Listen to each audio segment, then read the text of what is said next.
চেন্নাইয়ে রহস্য মৃত্যু মালদার এক নাবালক পরিযায়ী শ্রমিকের। মৃতের বাড়ি মালদার হরিশ্চন্দ্রপুরের ভৈরবপুর এলাকায়। অভিযোগ, খুন করে ঝুলিয়ে দেওয়া হয়েছে তাকে। অভাবে সংসার চালাতে কয়েক মাস আগে চেন্নাইয়ে নর্দমা সাফাইয়ের কাজে গিয়েছিল সে, কিন্তু কয়েকদিন আগে সেখানেই তার ঝুলন্ত দেহ উদ্ধার হয়।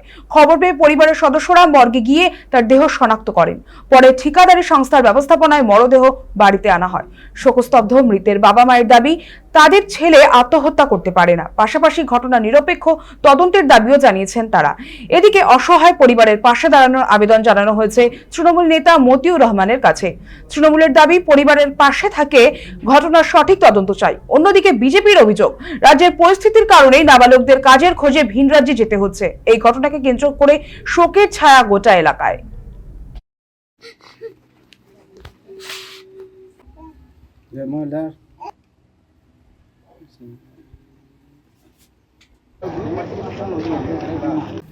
এখনো পর্যন্ত আমি বুঝতে পারিনি কিভাবে আমার বাচ্চা মারা গেছে। দিন হয়ে গেল, তার কিছু বলতে পারি না। কোথায় কাজ করতে গেছিল? চেন্নাই। কিসের কাজ করতো আপনার ছেলে? ড্রেনের। ওদিকে কথা বলেছে, আমার বাচ্চা খুব ভালো কথা বলেছে। আবার 12টার দিকে বলছে যে তোমার বাচ্চা মারা গেছে। মানে কোথা থেকে খবর পেয়েছিলেন আপনি? ওখান থেকে, চেন্নাই থেকে এসেছিল। তখন তো খুব ভালো, কোনো গলায় দাগ না কিছু ছিল না। বলছে ওরা যে ফাঁসি দিয়ে মারা গেছে, কোনো ফাঁসি দাগ নাই গলাতে। কতদিন ধরে কাজ করছিল ওখানে? 3 মাস হয়ে গেল। জাহাজে এসেছিল, তারপরে শিলিগুড়ি থেকে অ্যাম্বুলেন্সে। আমি চাইছি যে আমার বাচ্চা কিভাবে মারা গেছে ওটা তদন্ত করা হোক। আমাদের ভরসা আছে, আসবে মতিউর রহমান। আমরা অনুরোধ করছি ওর যেন আসি।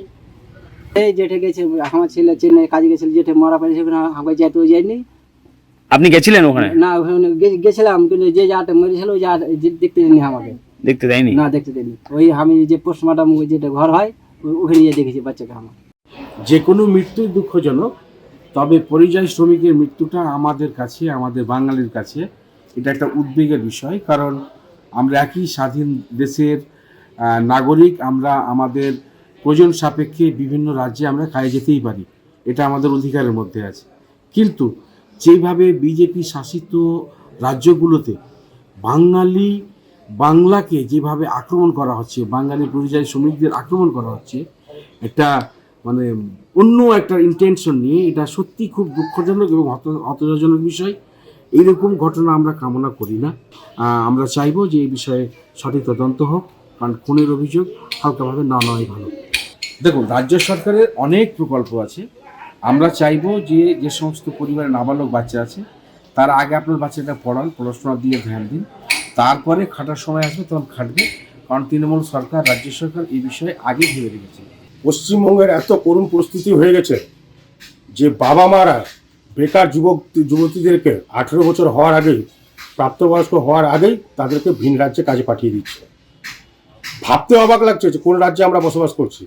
এই রাজ্যে না কোনো শিল্প আছে, না কারখানা আছে। শিল্প কারখানা না থাকার জন্য পর্যাপ্ত পরিমাণ কোনো চাকরির ব্যবস্থা নেই। তাই জন্য কী করছে মানুষ, কী করছে, লেবার শ্রেণীর, শ্রমিক শ্রেণীর মানুষরা বাধ্য হচ্ছে ভিন রাজ্যে যেতে। বিশেষ করে বিজেপি শাসিত রাজ্যগুলোতে যাচ্ছে।